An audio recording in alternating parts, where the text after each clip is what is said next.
পরিবেশ পাইনি। কথা বলেন ঠিক না বেঠিক?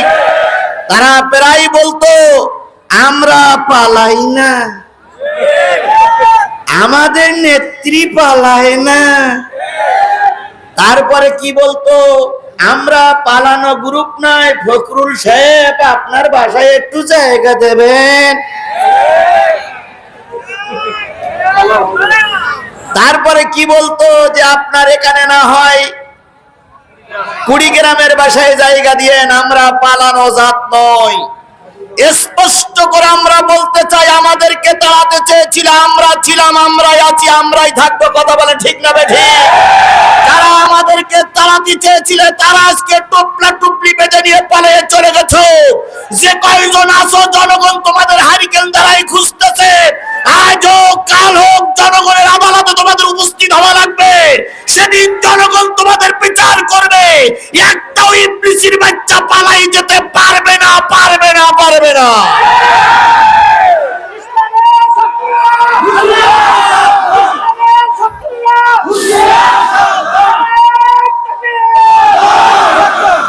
আর একজন তো প্রায় বলতো খেলা হবে, তাই বলতো না, খেলা হবে। একজন কবি, একজন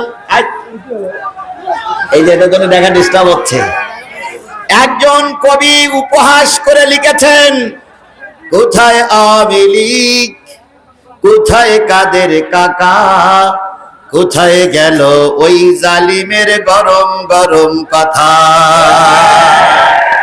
কোথায় আওয়ামী লীগ, কোথায় কাদের কাকা, কোথায় গেল ওই জালিমের গরম গরম কথা। খেলা হবে, খেলা হবে, খেলা হবে, খেলা হবে, খেলা হবে বলে কাকা গেল পালাইয়া। শেখ হাসিনা পালাইছে দেশটা ছাড়িয়া। জনগণ শান্তি পাইল ফিরিয়া। সুতরাং যে মালিক আমাদের এই স্বাধীনতার দুয়ার পর্যন্ত পৌঁছাই দিলেন, সেই মালিকের শুকরিয়া আসতে না জোরে সবাই মিলে বলছি আলহামদুলিল্লাহ। কে খুশি হয়েছে? জোরে বলেন, কে খুশি হয়েছে? বিজয় যখন আসবে তখন কি করতে হবে সে শিক্ষা কোরআনে আছে না নাই? আল্লাহ বললেন, ইজা জাআ নাসরুল্লাহি ওয়াল ফাত ওয়া রাআইতান নাসা ইয়াদখুলুনা ফি দীনিল্লাহি আফওয়াজা। যখন সাহায্য এবং বিজয় আসবে তখন দেখবে দলে দলে মানুষ আপনাদের কাতারবদ্ধ হচ্ছে।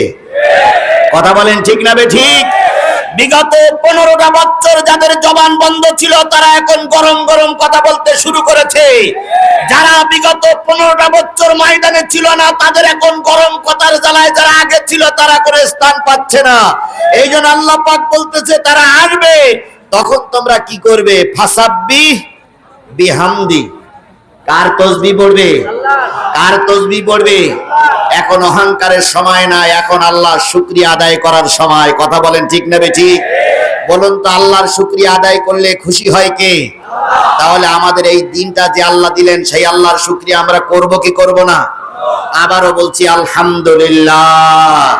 আল্লাহ বলতেছেন, কুল লাউ কানাল বাহরু মিদাদান লিকালিমাতি রাব্বি লানাফিদাল বাহরু ক্বাবলা আন তানফাদা কালিমাতু রাব্বি ওয়ালাউ জিনা বিমিসলিহি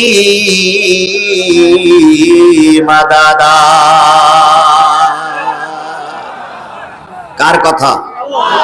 কোরআন তেলাওয়াতের পরে যদি কেউ আল্লাহু আকবার বলে, আল্লাহ তার জান্নাতে যাওয়ার পথ পরিবেশ করে, জান্নাতে যাওয়ার পথ সুগম করে দেন। এই জন্য সবাই বলছে আলহামদুলিল্লাহ, সবাই বলছে আল্লাহু আকবার। কুল লাউ কানাল বাহর, হে নবী আপনি বলে দিন, পৃথিবীতে যত সাগর আছে, পৃথিবীতে যত নদ নদী আছে, পৃথিবীতে যত খাল বিল আছে, পৃথিবীতে যত পুকুর পুষ্করিণী আছে, সব খাল বিল সাগর নদ নদীর পানিগুলো যদি কালি হয়ে যায়, পৃথিবীতে যত দাঁড়ানো গাছ আছে সব দাঁড়ানো গাছগুলো যদি কলম হয়ে যায়, পৃথিবীতে সমান্তরাল যত জমি আছে সব জমিগুলো যদি কাগজ হয়ে যায়, দাঁড়ানো গাছ নামক কলম দিয়ে, সাগরের পানি নামক কালি দিয়ে, আর সমান্তরাল জমির উপরে কাগজ নামক জমির উপরে তোমার রবের কথা লিখতে যদি শুরু করো, লিখতে লিখতে লিখতে লিখতে একদিন সব শেষ হয়ে যাবে। আর একটা সাগরের পানিও যদি নিয়ে আসো সেটাও শেষ হয়ে যাবে, তবু তোমার রবের কথা লিখে শেষ করা যাবে না। সেই রব আপনার রব, আমার রব, কথা বলেন ঠিক না বেঠিক? আমরা সেই রবের সাহায্য পেয়েছি, এই জন্য সেই রবের আবারও শুকরিয়া আদায় করছি, আলহামদুলিল্লাহ। সর্বকালের সর্বশ্রেষ্ঠ মহামানব, যার আদর্শে আদর্শিত হয়ে আমি নিজেকে উম্মত বলে দাবি করি, যার আদর্শ আমার মাথায়, যার আদর্শ আমার মুখে, যার আদর্শ আমার গায়ে, সেই নবীর নামে দুরূদ আর সালাম সবাই মিলে বলছি সাল্লাল্লাহু আলাইহি ওয়াসাল্লাম। বন্ধুগণ, অনেক কষ্ট করে আপনারা বসে আছেন কাদার উপরে। আপনাদের সঙ্গে আমি যদি বসতে পারতাম তাহলে আমি নিজেকে ধন্য মনে করতাম, কিন্তু আপনারা বসে আছেন কাদার উপরে, খুব কষ্ট লাগতেছে। এই কষ্ট করে এসেছি আমরা কি শোনার জন্য? সবাই মিলে বলুন, কি শোনার জন্য এসেছি? আমরা কোরআন শুনতে চাই, কোরআন জানতে চাই, কোরআন বুঝতে চাই, কোরআন নিয়ে নিজের জীবন গঠন করতে চাই। কথা বলুন ঠিক না বেঠিক? তাহলে কোরআন শুনবো আমরা। আপনারা সবাই কি কোরআন শুনতে রাজি আছেন? কোরআন এমন একটা জিনিস, যেখানেই থাকে সেখানেই মানুষ ছুটে যায়। এখানে আজিজুল ইসলাম জিহাদির কোনো আকর্ষণ নাই, এখানে কোনো বক্তার কোনো আকর্ষণ নাই। সব আকর্ষণ কিসের? সবাই মিলে বলুন, সব আকর্ষণ কিসের? আল্লাহর কসম, আল্লামা সাঈদী বলতেন, আল্লামা সাঈদীর কোনো আকর্ষণ নয়, সব আকর্ষণ আল্লাহর কোরআনের। আজকে জাতি বড় হতভাগ, সবকিছু আছে, আল্লামা সাঈদী নাই। আল্লামা সাঈদী যদি আজকে বেঁচে থাকতেন, তিনি বিরাট খুশি হয়ে যেতেন। কি কথা বলেন? তিনি খুশি হতেন। তার জীবনের সবচেয়ে বড় সাধনা ছিল আল্লাহর কোরআন দিয়ে দেশ চলুক। তবে তিনি একটা কথা বলেছিলেন, তিনি কয়েকটা কথা বলেছিলেন, উত্তর গগনে কালো মেঘ জমেছে। কিভাবে যে আল্লাহর ওলি বলেছিলেন আল্লাহই ভালো জানেন। আমি বুঝতে পারি না, এখনো বুঝতে পারি না যে তিনি কিভাবে স্বপ্নদ্রষ্টা হয়েছিলেন, কিভাবে বলেছিলেন উত্তর গগনে কালো মেঘ জমেছে, ঝড়ের পূর্বাভাস লক্ষ্য করছি। যদি শক্ত হাতে মোকাবেলা করতে না পারো, এমন অমাবস্যার গাঢ় কালো আধার নামবে যার সবে সাদেক অসম্ভব। কথাটা কি হাড়ে হাড়ে সত্য পরিণত হয়েছিল? আমরা হাজারো চেষ্টা করে এই জালেমদের মোকাবেলা করতে পারিনি। কথা বলেন ঠিক না বেঠিক? আমরা 4 তারিখ পর্যন্ত বুঝেছিলাম যে এই জালেমদের হটানো সম্ভব নয়।